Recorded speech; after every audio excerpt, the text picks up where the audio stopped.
한국의 남자로 태어났다면 누구나 다 가야 하는 군대.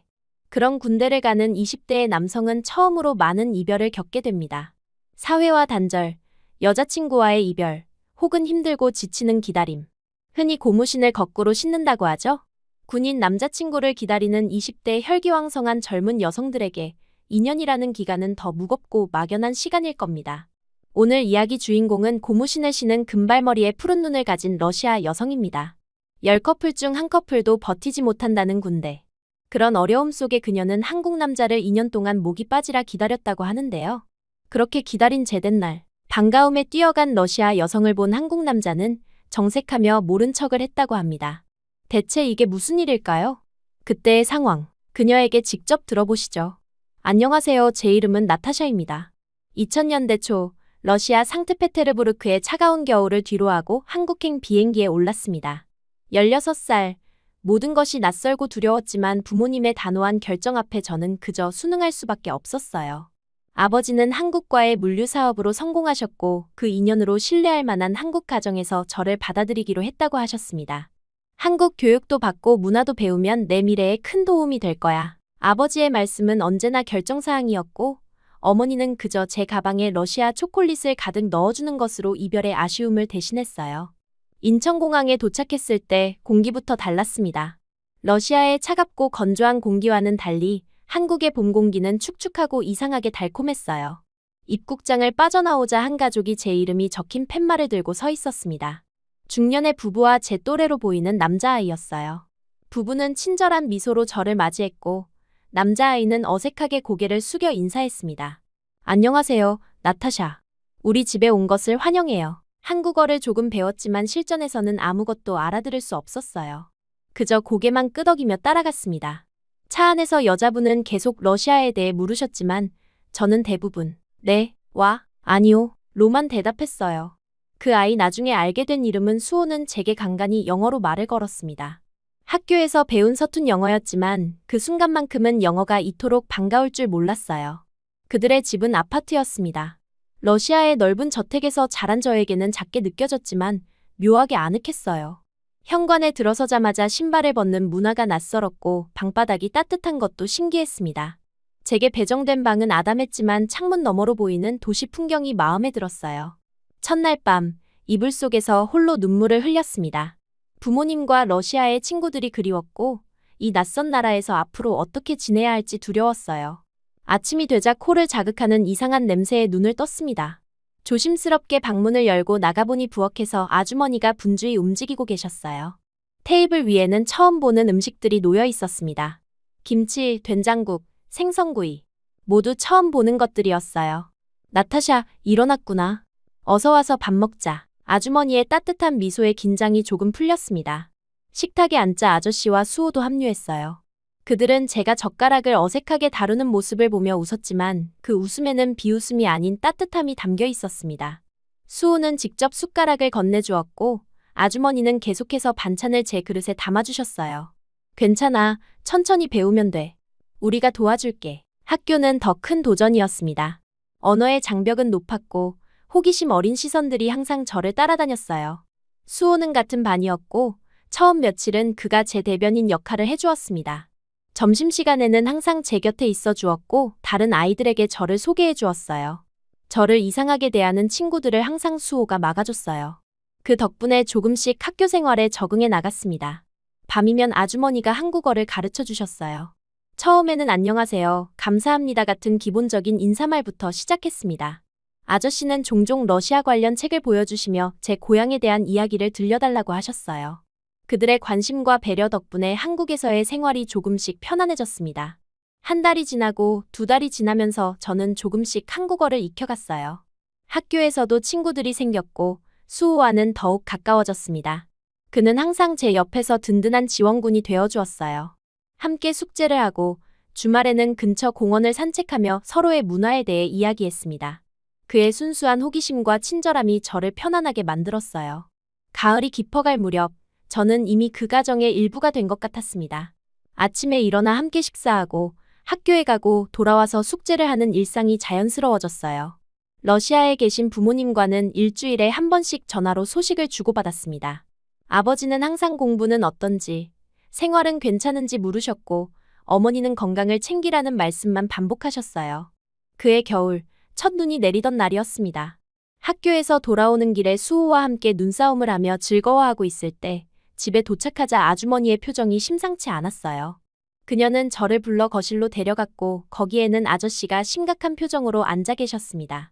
나타샤, 러시아에서 전화가 왔었어. 그 순간 제 심장이 멈춘 것 같았어요. 아저씨의 표정만으로도 좋은 소식이 아니란 걸 직감했습니다. 떨리는 손으로 건네받은 전화기를 귀에 대자 러시아어로 된 낯선 남자의 목소리가 들렸어요. 상트페테르부르크 경찰이라고 했습니다. 부모님이 운영하던 공장에 큰 화재가 났고 두 분 모두 그 자리에서 말을 잇지 못했어요. 그저 전화기를 붙잡고 멍하니 서 있었습니다. 부모님이 돌아가셨어요. 그 말을 내뱉는 순간 모든 것이 무너져 내렸습니다. 다리에 힘이 풀려 주저앉았고 아주머니가 재빨리 달려와 저를 안아주셨어요. 눈물이 멈추지 않았습니다. 갑작스러운 소식에 제 머릿속은 하얗게 변했고 가슴은 찢어질 듯 아팠어요.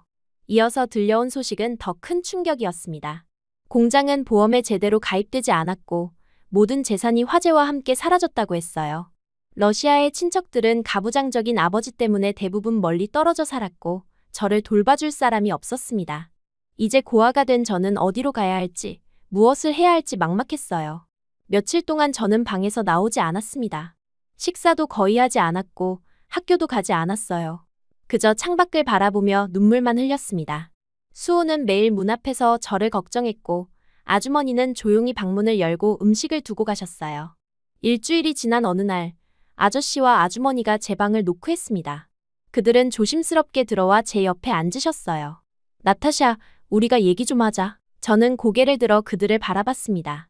아저씨의 목소리는 단호했지만 따뜻했어요. 우리는 그간 부모님과 연락을 주고받으며 너에 대해 많은 이야기를 나눴단다. 그리고 이미 너는 우리 가족의 일부가 되었어. 이제 내가 어디로 가야 할지 걱정하지 마. 넌 이제 우리 딸이야. 여기 우리와 함께 살면 돼. 아주머니의 눈에는 눈물이 고여 있었고 그녀는 제 손을 꼭 잡아주셨어요. 그 순간 절망 속에서도 작은 희망의 불빛이 제 마음에 켜졌습니다. 이 낯선 나라, 낯선 집에서 저는 새로운 가족을 얻었습니다. 그들의 따뜻한 손길이 제 상처를 조금씩 아물게 해주었어요. 그날 밤 오랜만에 식탁에 앉았습니다. 수호는 어색하게 미소 지으며 제게 김치를 건넸고 아주머니는 평소보다 더 많은 반찬을 준비하셨어요. 아저씨는 조용히 소주 한 잔을 마시며 이제 우리 가족이라고 다시 한번 말씀하셨습니다. 그 따뜻한 밥상 앞에서 저는 다시 살아갈 용기를 얻었어요. 다음 날부터 학교에 다시 나갔습니다. 여전히 슬픔은 가시지 않았지만 이제는 그 슬픔을 안고 앞으로 나아갈 수 있었어요. 수호는 평소보다 더 세심하게 저를 챙겼고 친구들도 제 사정을 알고 더 다정하게 대해주었습니다. 한국에서의 새로운 삶, 그것은 제가 상상했던 것과는 전혀 다른 방향으로 흘러가고 있었어요. 봄이 다시 찾아왔을 때 저는 이미 많은 것이 달라져 있었습니다. 한국어도 꽤 유창해졌고 학교 생활도 즐겁게 해나가고 있었어요. 무엇보다 중요한 것은 이제 이 집이 제 집이라는 느낌이 자연스럽게 들기 시작했다는 것입니다. 아저씨와 아주머니는 법적으로도 제 보호자가 되어주셨고 러시아 대사관의 도움으로 필요한 서류들을 모두 정리했어요. 저녁 식사 후 가족들과 함께 TV를 보거나 주말에 근처 공원을 산책하는 일상이 쌓여갔습니다. 이제는 수호와 농담도 주고받을 수 있었고 아주머니의 요리도 돕게 되었어요. 때로는 러시아 음식을 만들어 그들에게 대접하기도 했습니다. 보르시치를 처음 맛본 수호의 놀란 표정이 아직도 생생해요. 그렇게 시간은 흘러갔고 저는 점점 더 이 가정에 녹아들었습니다. 부모님에 대한 그리움은 여전했지만 새로운 가족의 사랑으로 그 빈자리를 조금씩 채워나갔어요. 특히 수호의 존재는 제게 큰 위안이 되었습니다. 우리는 같은 고등학교를 다니며 서로에게 의지하는 친구이자 가족이 되었어요. 그날의 비극적인 전화가 없었다면 저는 지금 어디에 있을까요? 아마도 러시아로 돌아가 전혀 다른 삶을 살고 있었을 겁니다. 하지만 운명은 저를 이곳, 이 가족과 함께 있게 했어요. 한국의 낯선 집에서 찾은 따뜻함, 그것은 제 인생의 새로운 시작이었습니다. 그렇게 저는 한국인으로 살아갔습니다. 시간이 흘러 고등학교 졸업식 날, 아저씨와 아주머니는 마치 친부모님처럼 자랑스러운 얼굴로 제 졸업장을 바라보셨어요. 3년 전 러시아에서 온 낯선 소녀였던 제가 이제는 한국 대학에 진학하는 성인이 되었습니다. 수호도 같은 날 졸업했고 우리는 함께 기념사진을 찍으며 미래를 이야기했어요. 그는 서울대학교에, 저는 외국인 특별 전형으로 한양대학교에 합격했습니다. 대학 첫날, 캠퍼스는 활기찼어요. 러시아인 특유의 금발과 푸른 눈을 가진 저는 어디를 가든 시선을 끌었습니다.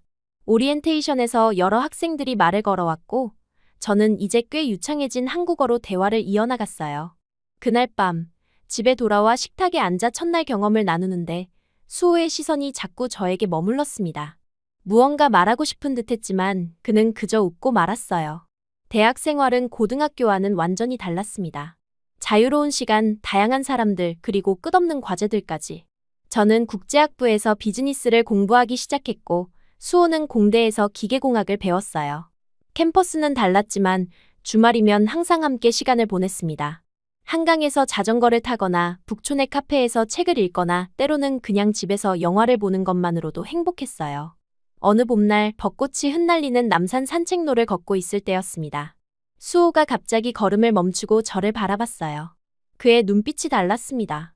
심장이 빠르게 뛰었고 무언가 중요한 말을 할 것 같은 예감이 들었어요. 하지만 그 순간 그의 전화기가 울렸고 마법 같은 순간은 깨져버렸습니다.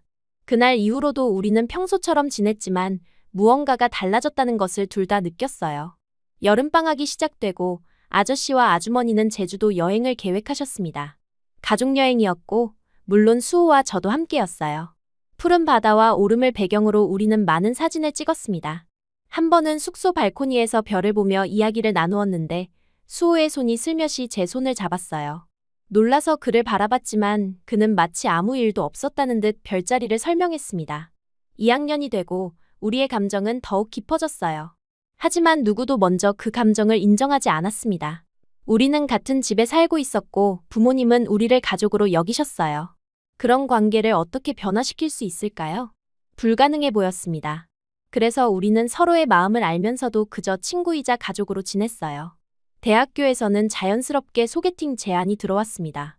한국 남학생들은 이국적인 제 외모에 관심을 보였고 친구들은 끊임없이 만남을 주선했어요.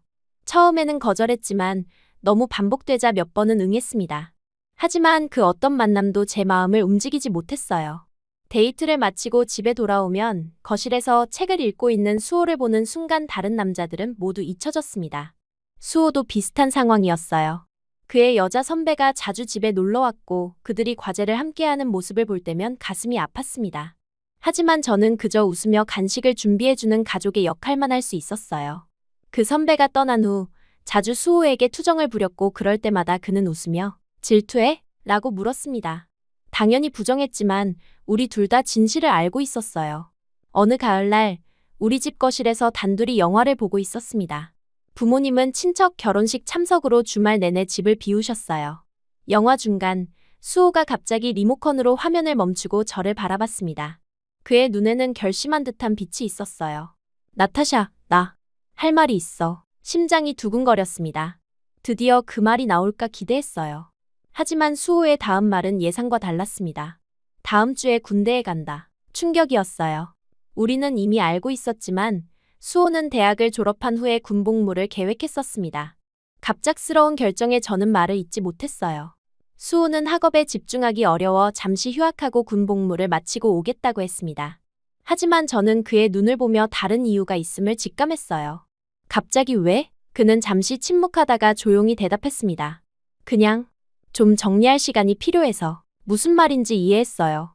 그도 우리 사이에 이상한 긴장감을 느끼고 있었고 그것을 피하고 싶었던 겁니다. 가슴이 아팠지만 이해했어요. 나흘 후 수호는 짧게 깎은 머리로 집을 나섰습니다. 현관에서 그를 배웅하며 꼭 안아주고 싶었지만 그저 손을 흔들며 건강하게 다녀와 라고 말하는 것이 전부였어요. 그가 없는 집은 이상하게 텅 비어 있었습니다.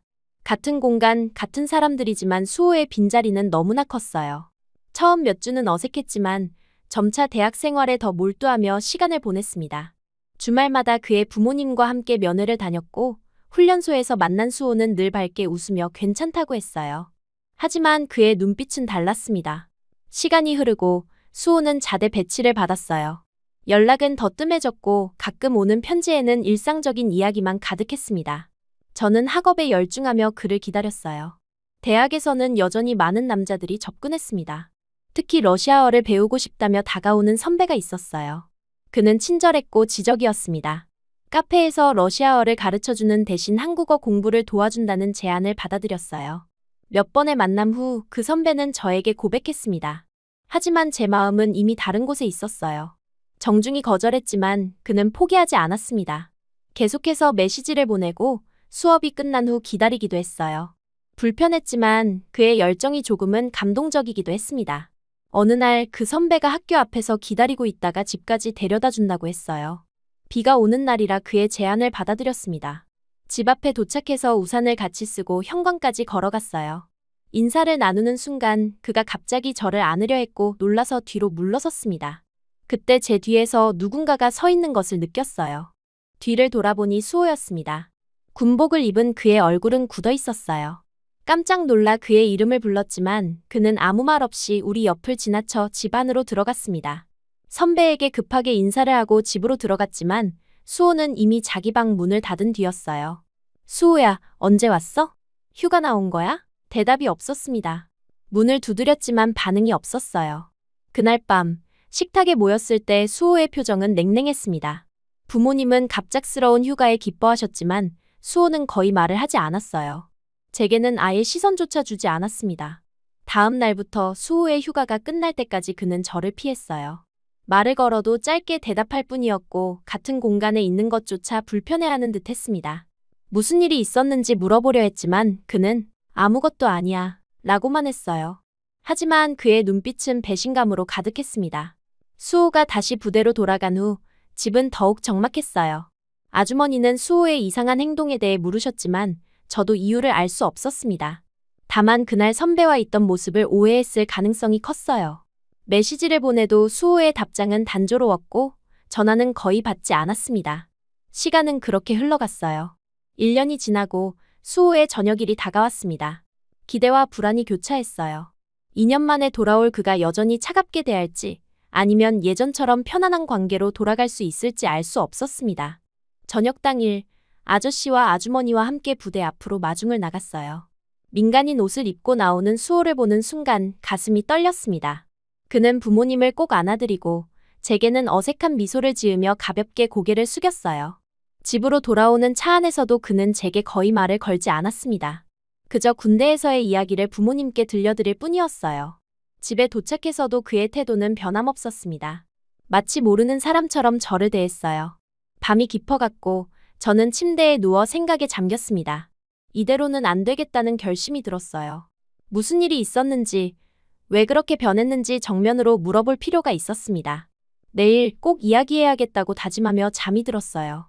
수호가 돌아온 다음 날 아침 식사 자리는 어색함으로 가득했습니다. 아저씨와 아주머니는 평소처럼 밝게 대화를 이어가셨지만 수호와 저 사이에는 보이지 않는 벽이 있었어요. 그는 자신의 그릇만 바라보며 밥을 먹었고 제가 말을 걸어도 짧게 대답할 뿐이었습니다. 이대로는 안 되겠다는 생각이 들었어요. 아저씨가 출근하고 아주머니가 장을 보러 나가신 후 저는 용기를 내어 수호의 방 앞에 섰습니다. 노크를 했지만 대답이 없었어요. 다시 한번 두드리자 마지못해 문이 열렸고 그는 여전히 차가운 표정으로 저를 바라봤습니다. 우리 좀 얘기해야 할 것 같아. 제 말에 그는 한숨을 쉬며 고개를 저었어요. 할 얘기 없어. 문을 닫으려는 그의 손을 제가 막았습니다. 하지만 그 순간 그의 휴대폰이 울렸고 급하게 전화를 받더니 나가야 한다며 서둘러 집을 나섰어요. 결국 그날도 이야기를 나눌 기회는 오지 않았습니다. 다음 날도 그 다음 날도 비슷했어요. 수호는 집에 거의 머물지 않았고 있더라도 저를 피했습니다. 가끔 그의 방에서 기타 소리가 들려왔는데 군대 가기 전에 즐겨 치던 노래가 아닌 낯선 멜로디였어요. 슬프고 애절한 그 음악이 제 마음을 더 아프게 했습니다. 일주일이 지났고 수호는 대학 복학 준비로 바쁘다며 여전히 제게 마음을 열지 않았어요. 어느 날 저녁 아저씨와 아주머니가 친척 집에 가셨고 집에는 저와 수호만 남았습니다. 저는 거실에서 책을 읽고 있었고 그는 방에 틀어박혀 있었어요. 갑자기 현관문 벨이 울렸고 배달 음식이 도착했습니다. 수호가 주문한 치킨이었어요. 그가 방에서 나와 배달원에게 돈을 건네는 모습을 보며 기회라고 생각했습니다. 거실 테이블에 접시와 물을 준비하고 조용히 기다렸어요. 수호는 치킨 상자를 들고 방으로 돌아가려다 저를 발견하고 잠시 망설였습니다. 저는 아무 말 없이 그저 미소 지었어요. 그는 한숨을 쉬더니 마지못해 거실 테이블에 앉았습니다. 침묵 속에서 우리는 치킨을 먹기 시작했어요. 옛날에는 웃으며 어떤 부위가 맛있는지 토론하곤 했는데 지금은 그저 각자의 접시만 바라보고 있었습니다. 답답한 마음에 물을 한 잔 마시고 용기를 냈어요. 수호야, 정말 무슨 일 있었던 거야? 왜 갑자기 이렇게 변한 거야? 그는 한동안 대답하지 않았습니다. 그저 손에 든 치킨 조각만 바라보고 있었어요. 저는 기다렸습니다. 마침내 그가 입을 열었어요. 그냥 모든 게 달라졌어. 내가 달라졌고 너도. 그의 모호한 대답에 답답함이 밀려왔습니다. 뭐가 어떻게 달라졌는데? 내가 뭘 잘못했어? 그는 고개를 들어 저를 바라봤고 그의 눈에는 복잡한 감정이 어려 있었어요. 하지만 여전히 마음을 열지 않았습니다. 그는 일어서서 방으로 돌아가려 했어요. 저는 그의 팔을 잡았고 그 순간 처음으로 그의 감정이 폭발했습니다. 나 그냥 내버려둬. 넌 이제 내 삶이 있잖아. 내가 끼어들 필요 없어. 그 말을 남기고 그는 방으로 들어가 문을 닫았어요. 저는 혼자 거실에 남아 눈물을 참으며 그의 말을 곱씹었습니다. 내 삶이라는 게 무슨 뜻인지 이해할 수 없었어요. 그날 밤 저는 거의 잠을 이루지 못했습니다. 며칠 후 수호의 친구들이 저녁 축하 모임을 한다며 그를 데리고 나갔어요. 저는 집에 혼자 남아 생각에 잠겼습니다. 시계는 밤 11시를 가리키고 있었고 아직 아무도 돌아오지 않았어요. 현관문 소리가 들렸고 비틀거리는 발걸음 소리가 이어졌습니다. 조심스레 나가보니 수호가 술에 취해 신발도 제대로 벗지 못하고 현관에 서 있었어요. 수호야, 괜찮아? 어디 아파? 그가 고개를 들어 저를 바라봤습니다. 평소에 차가운 눈빛은 없었고 그저 슬픔과 그리움으로 가득 찬 눈동자만 있었어요. 저는 그를 부축해 거실 소파로 데려갔습니다. 물을 가져다주며 그의 상태를 살폈어요. 그는 물을 받아들고 한 번에 다 마셨습니다. 나타샤. 오랜만에 그가 제 이름을 불렀어요. 그 목소리에 담긴 감정이 가슴을 저몄습니다. 그는 취했지만 오히려 그래서인지 솔직해 보였어요. 저는 그의 옆에 앉아 기다렸습니다. 사실은 내가 정말 보고 싶었어. 그의 말에 심장이 빠르게 뛰기 시작했어요. 수호는 잠시 눈을 감고 깊은 숨을 내쉬더니 계속 말을 이었습니다. 군대에 있을 때 매일 밤 내 생각했어. 기다리면서 견딜 수 있었던 건 내가 여기 있을 거란 생각 때문이었어. 놀라움의 말을 잇지 못했어요. 그는 계속해서 마음을 털어놓았습니다. 작년 여름 휴가가 갑자기 났어. 아무에게도 말하지 않고 집에 왔지. 너를 깜짝 놀라게 해주고 싶었거든. 근데 그의 목소리가 떨렸어요. 저는 그의 손을 잡았고 그는 거부하지 않았습니다. 집 앞에 도착했는데 내가 다른 남자랑 있더라. 우산 하나로 같이 걸어오고 있었어. 너무 가까워 보였어. 그리고 그 남자가 널 안으려는 것 같았어. 그 순간 모든 게 이해되었습니다. 그날의 선배와 있었던 일. 수호가 우연히 그 장면을 본 것이었어요. 하지만 그는 오해하고 있었습니다. 그때 깨달았어. 난 이제 막 제대한 군인일 뿐이고 너는 예쁘고 똑똑하고 더 좋은 사람 만날 자격 있어. 그 남자처럼 능력 있고 널 행복하게 해줄 수 있는 사람. 수호의 눈에서 눈물이 흘러내렸어요. 취기 때문인지 감정 때문인지 알 수 없었지만 그의 진심이 느껴졌습니다. 저는 더 이상 참을 수 없었어요. 그의 손을 꼭 잡고 제 진심을 말했습니다. 그건 오해야. 그 선배는 그냥 러시아어를 배우고 싶다며 다가온 사람이었어. 그날도 비가 와서 집까지 데려다 준다길래 그냥 왔을 뿐이야. 내가 거절했는데도 갑자기 그런 행동을 한 거고. 수호의 눈이 커졌어요. 그는 내 말을 믿지 못하는 듯 했습니다. 솔직히 말할게. 고등학생 때부터 나는 널 좋아했어.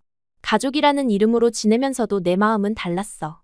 러시아로 돌아가고 싶지 않았던 이유도, 여기서 계속 공부하고 싶었던 이유도 다 너 때문이었어. 그 말을 하는 순간 오랫동안 쌓아두었던 감정의 둑이 무너지는 느낌이었습니다.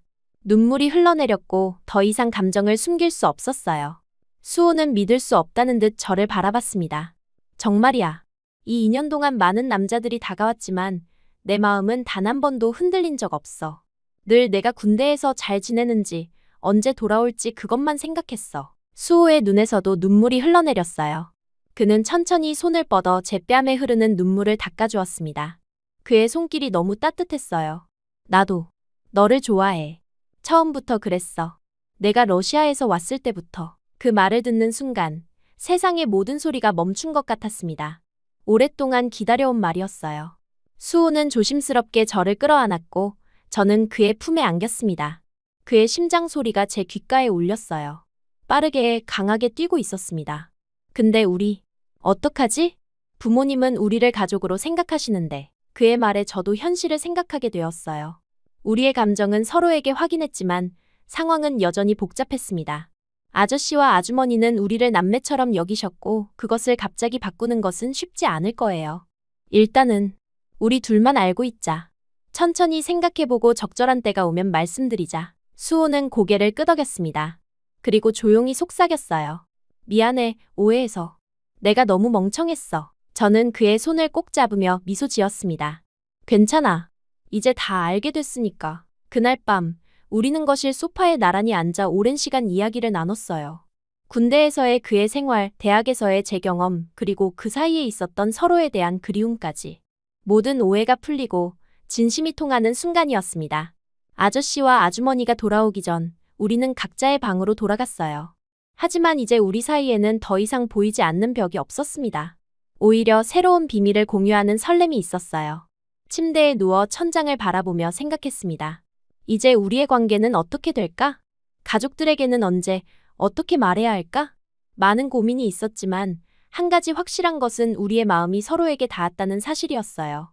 다음 날 아침, 식탁에서 마주친 수호의 눈빛은 완전히 달랐습니다. 더 이상 차갑거나 무관심하지 않았어요.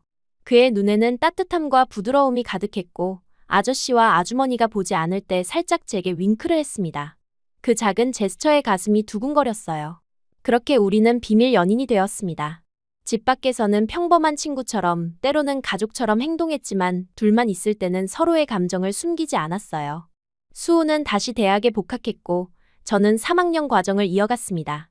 캠퍼스가 달라 학교에서 만나기는 어려웠지만 종종 도서관에서 우연히 마주치기도 했어요. 그런 날이면 함께 카페에 가서 공부하며 시간을 보냈습니다. 가끔은 죄책감도 들었어요. 우리에게 모든 것을 주신 아저씨와 아주머니께 비밀을 감추는 것이 옳은 일인지 고민되었습니다. 하지만 아직은 우리의 관계를 말할 용기가 없었어요. 언젠가는 진실을 말씀드려야 한다는 것을 알면서도 지금 이 행복을 잃을까 두려웠습니다. 우리의 비밀 연애는 한 달, 2달 이어졌습니다. 수호와 저는 집 밖에서는 연인으로, 집 안에서는 가족인 척 연기하며 이중생활을 했어요. 때로는 이 상황이 웃기기도 했고, 때로는 답답하기도 했습니다. 특히 가족 모임에서 서로 옆에 앉아 있으면서도 손 한 번 잡을 수 없는 상황이 가장 힘들었어요. 하지만 그런 순간에도 서로 눈빛만 마주치면 비밀스러운 행복감이 몰려왔습니다. 어느 주말, 수호는 저를 데이트 명목으로 남산타워에 데려갔어요. 그날은 날씨가 맑았고 서울 전경이 발 아래 펼쳐졌습니다. 연인들의 사랑을 맹세하는 자물쇠가 가득한 곳에서 수호는 조그만 상자를 꺼냈어요. 그 안에는 작은 열쇠 모양의 펜던트가 있었습니다. 이건 우리의 약속이야. 언젠가 모든 사람들에게 우리의 사랑을 당당히 말할 수 있을 때까지. 그의 선물에 가슴이 뭉클해졌어요. 목에 걸린 그 펜던트는 우리만의 비밀을 담은 소중한 물건이 되었습니다. 그날 이후 펜던트를 만질 때마다 수호를 향한 마음이 더욱 확고해졌어요. 한 달 후 아저씨의 생신이었습니다. 온 가족이 모여 저녁 식사를 하기로 했어요. 아주머니는 특별히 갈비찜을 준비하셨고 저는 러시아식 샐러드를 만들어 식탁에 올렸습니다. 수호는 아버지를 위해 와인을 선물했어요. 모두 웃고 떠드는 화기애애한 자리였습니다. 식사가 끝나고 케이크를 자르는 순간 갑자기 아저씨가 목을 가다듬으셨어요. 그의 표정이 진지해졌고 방 안의 분위기가 순식간에 바뀌었습니다. 오늘 생일을 맞이해서 얘기할 게 있구나. 우리는 모두 그의 말에 귀를 기울였어요. 아저씨는 잠시 저와 수호를 번갈아 바라보더니 이어서 말씀하셨습니다. 너희 둘, 언제 말할 생각이었니? 그 말에 저와 수호는 얼어붙었어요. 무슨 뜻인지 곧바로 알았지만 어떻게 대답해야 할지 몰랐습니다. 아주머니는 미소를 지으며 아저씨의 손을 잡으셨어요. 우리가 눈이 없는 줄 알았니? 너희가 서로를 바라보는 눈빛이 달라진 걸 모를 리가 없지. 부모님이 우리의 비밀을 알고 계셨다는 사실에 당황스러웠습니다. 수호의 얼굴은 새빨갛게 변했고 저는 고개를 숙인 채 손가락만 만지작거렸어요. 침묵이 흐르는 가운데 아저씨가 다시 입을 여셨습니다. 사실 우리는 오래전부터 알고 있었단다. 너희가 고등학생 때부터 서로에게 특별한 감정이 있다는 것을. 아주머니도 고개를 끄덕이셨어요. 수호가 군대 가기 전부터 눈치챘지. 그리고 나타샤가 다른 남자들의 소개팅을 모두 거절할 때도 그 이유를 알았어. 이 말을 듣고 수호가 놀란 눈으로 저를 바라봤습니다. 저는 부끄러움에 어쩔 줄 몰랐어요. 아저씨는 와인 잔을 들고 미소 지으셨습니다. 우리는 사실 기다리고 있었어. 언제 너희가 용기를 내서 말할까 하고. 그리고 가장 놀라운 말이 이어졌어요. 우리는 너희를 축복한다. 믿을 수 없는 말이었습니다. 우리가 가장 두려워했던 부모님의 반응이 오히려 축복이라니. 수호와 저는 서로를 바라봤고 그의 눈에도 놀라움과 기쁨이 가득했어요. 아주머니는 일어나 우리 둘을 안아주셨습니다. 이제는 진짜 가족이 되는 거구나. 그날 밤 우리는 가족으로서의 마지막 식사를 함께했고 이제는 서로의 마음을 숨기지 않아도 된다는 안도감으로 가득 찼어요. 아저씨는 러시아 보드카를 꺼내 특별히 축하 건배를 제안하셨습니다. 그 순간이 제 인생에서 가장 행복한 순간 중 하나로 기억됩니다. 그 후 우리의 관계는 공식화되었어요. 친척들에게도 소식이 전해졌고 대부분은 축하해 주셨습니다. 물론 일부는 의아해하기도 했지만 우리가 혈연 관계가 아니라는 점과 서로를 진심으로 사랑한다는 사실을 이해하게 되었어요. 수호의 친구들은 오히려 드라마 같다며 부러워했습니다. 수호는 대학에 복학하여 졸업을 향해 열심히 공부했고 저는 러시아어 통역사로 아르바이트를 시작했어요. 작은 무역회사에서 일하면서 경험을 쌓았고 그 덕분에 용돈도 벌 수 있었습니다. 때로는 함께 도서관에서 밤늦게까지 공부하기도 했어요. 그런 날이면 집에 돌아와 아저씨와 아주머니가 따뜻한 차를 준비해 주셨습니다. 약혼 반지를 받은 것은 수호의 졸업식 날이었어요. 학사모를 쓴 그가 갑자기 무릎을 꿇고 작은 상자를 꺼냈을 때 주변의 모든 사람들이 우리를 바라봤습니다. 부끄러움에 얼굴이 붉어졌지만 그의 진심 어린 청혼에 네 라고 대답하는 데는 망설임이 없었어요. 그 순간 주변에서 박수 소리가 터져 나왔고 아저씨와 아주머니는 눈물을 글썽이며 우리를 안아주셨습니다. 결혼 준비는 생각보다 순조롭게 진행되었어요. 러시아 친척들에게도 소식을 전했고 몇몇은 결혼식에 참석하기 위해 한국을 방문하기로 했습니다. 수호의 친척들도 대부분 우리의 결혼을 축하해 주셨어요. 아주머니는 제게 한복을 입혀보고 싶다고 하셨고 저는 기쁘게 동의했습니다. 러시아식 웨딩드레스와 한복 두 가지 모두 입기로 한 것이 특별했어요. 결혼식 날 저는 생각지도 못한 선물을 받았습니다. 러시아에서 제 이모가 오셨고 부모님의 사진과 함께 작은 가족 유물을 가져오셨어요. 어머니의 진주 귀걸이였습니다. 그것을 착용하며 마치 부모님이 이 자리에 함께하는 것 같은 느낌이 들었어요. 이모는 제 손을 꼭 잡으며 부모님이 지금의 저를 보면 매우 자랑스러워하실 거라고 말씀하셨습니다. 식장에는 많은 사람들이 모였어요. 수호의 대학 친구들, 저의 러시아 친구들 그리고 우리 가족들까지. 두 나라의 문화가 어우러진 특별한 결혼식이었습니다. 수호는 턱시도를 입고 긴장한 모습이었지만 제가 웨딩드레스를 입고 입장했을 때 그의 눈에서 눈물이 맺히는 것을 볼 수 있었어요. 그 순간 이 모든 여정이 이 날을 위한 것이었다는 생각이 들었습니다. 결혼 후 우리는 작은 아파트를 임대해 신혼생활을 시작했어요. 수호는 대기업에 지원했지만 여러 번 고배를 마셨고 결국 중견기업에 취업했습니다. 처음에는 작은 월급으로 시작했지만 그는 항상 최선을 다했어요. 저는 계속해서 통역 일을 하며 수입에 보탬이 되었습니다. 비록 풍요롭지는 않았지만 우리만의 보금자리에서의 생활은 행복 그 자체였어요. 시간이 흘러 수호는 승진하여 대리가 되었고 저는 임신 소식을 알게 되었습니다. 첫 아이를 가졌다는 사실에 우리는 너무나 기뻤어요. 부모님도 첫 손주의 소식에 기뻐하셨고 자주 찾아오셔서 음식을 해주시고 살림을 도와주셨습니다. 임신 중에는 한국과 러시아의 전통이 섞인 재미있는 경험들이 많았어요. 러시아에서는 임산부가 짠 음식을 먹으면 아이가 미남미녀가 된다는 속설이 있는데 한국에서는 오히려 짠 음식을 피하라고 해서 웃음을 자아냈습니다. 아들이 태어났을 때 그 작은 생명체를 품에 안은 순간의 감동은 말로 표현할 수 없었어요.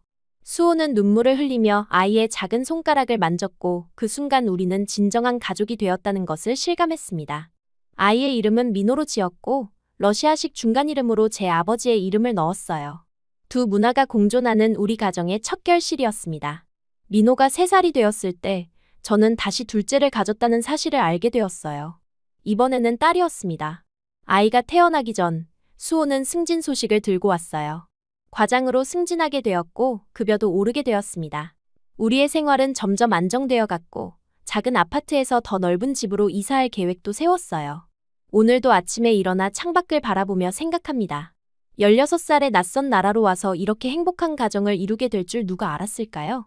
때로는 부모님이 그리워 가슴이 아프기도 하지만 이제는 내 자신의 가족이 있어요. 수호와 민호, 그리고 곧 태어날 우리 딸까지. 러시아에서 상처받은 소녀였던 제가 한국에서 이런 따뜻한 사랑을 찾을 줄은 몰랐습니다. 부엌에서 민호가 뛰어다니는 소리가 들리고 수호는 출근 준비를 하며 바쁘게 움직입니다. 이런 평범한 일상이 제게는 가장 소중한 선물이에요. 매일 아침 수호를 배웅할 때면 감사함을 느낍니다. 아저씨와 아주머니, 그리고 제 남편 수호에게. 이들이 아니었다면 지금의 저는 없었을 거예요. 돌아보면 모든 과정이 필요했던 것 같습니다. 러시아에서의 아픔, 한국에서의 적응, 수호와의 오해와 화해, 그리고 지금의 행복까지. 모든 순간이 제가 지금 여기에 있게 해준 소중한 경험이었어요. 앞으로도 많은 일들이 있겠지만 이 가족과 함께라면 어떤 어려움도 이겨낼 수 있을 거라 믿습니다. 수호가 넥타이를 매며 거울 앞에 서 있는 모습을 보며 미소 짓습니다. 그는 여전히 제가 처음 만났을 때의 그 소년 같아요. 다정하고 따뜻하고 책임감 있는 남자. 제 인생의 가장 큰 축복입니다.